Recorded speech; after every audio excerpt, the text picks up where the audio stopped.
বিসমিল্লাহির রহমানির রহিম। আজকে আমরা সেট সম্পর্কে অধ্যয়ন করব। সেট সেট শব্দটি আমাদের সুপরিচিত, যেমন tea set, sofa set, dinner set, বই সেট ইত্যাদি। সেটের জনক হচ্ছে জার্মান গণিতবিদ জর্জ ক্যান্টর, 1845 থেকে 1918। সেট সম্পর্কে তিনি ধারণা ব্যাখ্যা করেন। সেট সংক্রান্ত তার ব্যাখ্যা গণিত শাস্ত্রের সেট তত্ত্ব নামে পরিচিত। মূলত জর্জ ক্যান্টর অসীম সংখ্যার সেট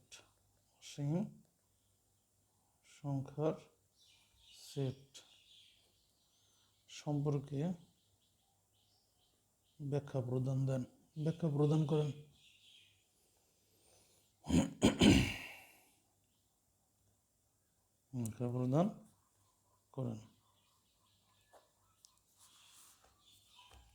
তিনি যে সেট সম্পর্কে যে সেট তত্ত্ব দেন তার প্রাথমিক ধারণা থেকে প্রতীক এবং চিত্রের মাধ্যমে সেট সম্পর্কে জ্ঞান অর্জন করা আবশ্যক।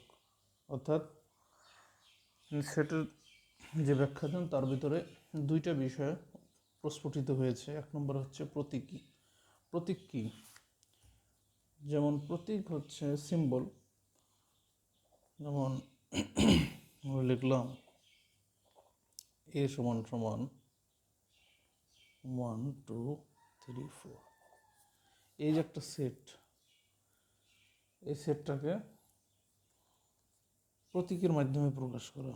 যেমন 1 belongs to a, এই যে একটা ব্যাপার। তারপরে 2 belongs to a, এগুলোকে সাধারণত প্রতীক আমরা বলে থাকি।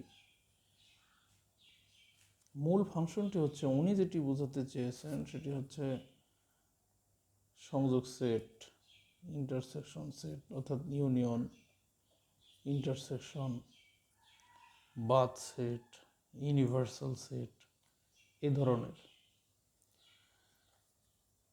আর দ্বিতীয়ত আরেকটা দিক হচ্ছে চিত্রের মাধ্যমে সেট প্রকাশ করা।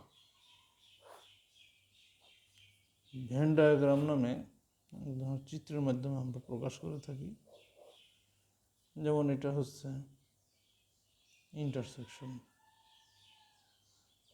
এ, ইন্টারসেকশন বি।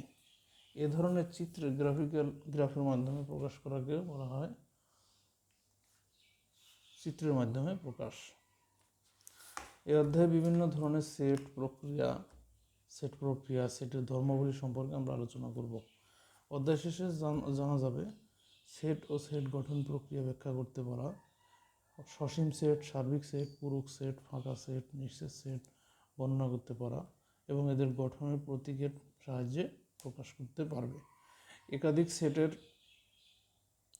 সেটের সংযোগ সেট, এই যে ইউনিয়ন সেট যেটাকে আমরা বলেছি, সেট ব্যাখ্যা করতে পারবে। ভেন চিত্র উদাহরণের সাহায্যে সেট প্রক্রিয়ার সহজ ধর্মাবলী যাচাই ও প্রমাণ করতে পারবে। সেটের ধর্মাবলী প্রয়োগ করে সেট সমাধান করতে পারবে। আমরা এখন মূল বিষয়ের দিকে ফোকাস দেব।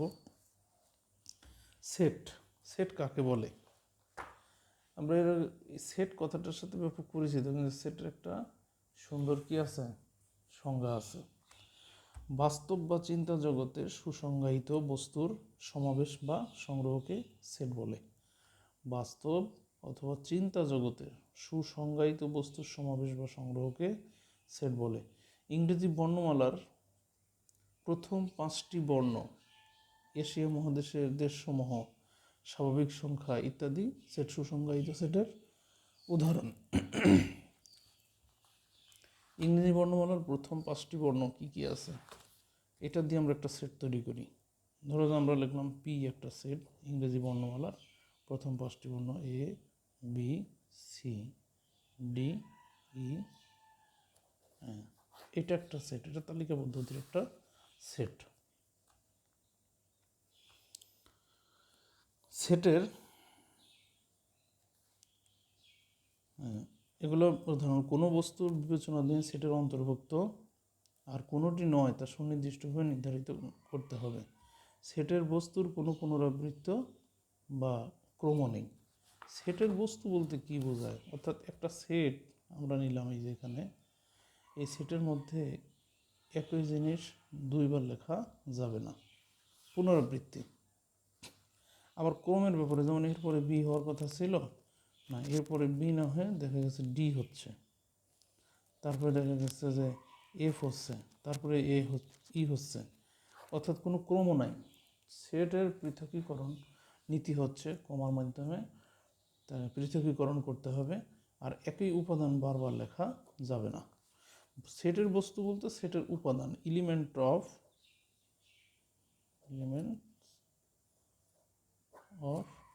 সেট। সেট কিভাবে লিখতে হবে, সেটের প্রত্যেক বস্তুকে সেটের উপাদান বলা হয়। অর্থাৎ এই যে আমরা একটা সেট লিখলাম, এই সেটের মধ্যে যে উপাদানগুলো আছে এগুলো হচ্ছে এই সেটের উপাদান, যে বস্তুগুলো আছে সেগুলো হচ্ছে পি সেটের উপাদান অথবা এ সেটের উপাদান। এখানে এই যে এ ডাবল আছে, এ কখনো ডাবল হবে না, অর্থাৎ সবসময় সিঙ্গেল হবে, একটা বর্ণ বা একটা লেটার সিঙ্গেল হবে। সেটকে সাধারণত ইংরেজি বর্ণমালার বড় হাতের অক্ষর দ্বারা এবং উপাদানকে ছোট হাতের অক্ষর দ্বারা প্রকাশ করা হয়।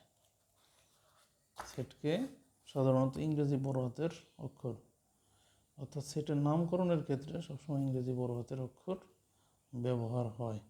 আর উপাদান সবসময় কি হবে, ছোট হাতের অক্ষর হবে। উপাদান কখনোই বড় হাতের হবে না।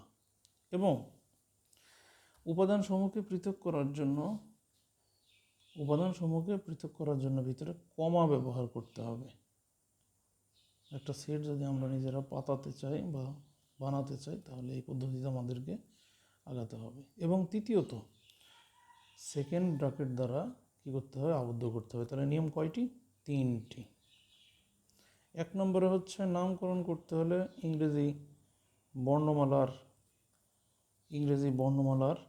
বড় হাতের অক্ষর নিতে হবে নামকরণে। উপাদান সমূহ ছোট হাতের লিখতে হবে। উপাদান সমূহর পৃথকীকরণের ক্ষেত্রে টোটাল 4টি নিয়ম। নামকরণ বড় হাতের, উপাদানগুলো ছোট হাতের লিখতে হবে, কমা ব্যবহার করতে হবে। চতুর্থ হচ্ছে যখনই সেট শব্দ চোখের সামনে আসবে তখনই মাথায় চলে আসবে যে সেকেন্ড ব্র্যাকেট দ্বারা আবদ্ধ থাকতে হবে। সেটে সেকেন্ড ব্র্যাকেট ছাড়া দ্বিতীয় কোনো ব্র্যাকেট ব্যবহার হয় না।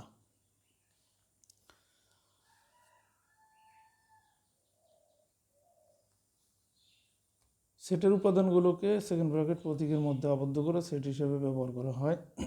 যেমন ABC এর সেট ABC, এখানে দেখো ছোট হাতের বর্ণ আর সেকেন্ড ব্র্যাকেট দেওয়া আছে। তিস্তা, মেঘনা, যমুনা, ব্রহ্মপুত্র, নদ নদীর সেট। তিস্তা, যমুনা, মেঘনা যে লিখে প্রথম 2 জোড় স্বাভাবিক সংখ্যা সেট। আচ্ছা, স্বাভাবিক সংখ্যা কি এগুলো আমাদের জানতে হবে, আমরা এই বিষয়েও এখন কাজ করব।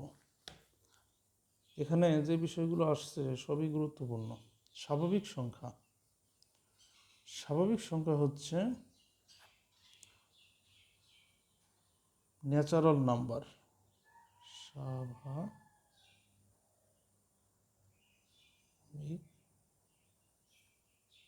সংখ্যা, ন্যাচারাল নাম্বার।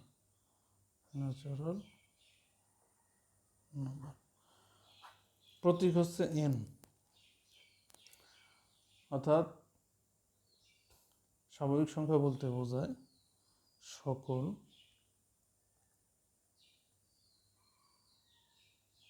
ধনাত্মক অখণ্ড পূর্ণ সংখ্যাকে স্বাভাবিক